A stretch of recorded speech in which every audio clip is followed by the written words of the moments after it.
வேப்பங்கடை சட்டினாலே அது வேற லெவலு வேற மாதிரி. உண்மையில தப்புலையோ பாடி தப்புலையோ ஆடிப்பா. இதை சொன்னதுக்கு தான் எனக்கு பிடிக்கல. எனக்கு தெரியல அப்படியே சேர்க்க முடியும். மூச்சு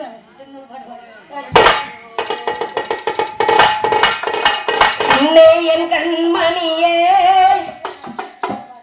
என் கையில் வந்த பூந்தோட்டமே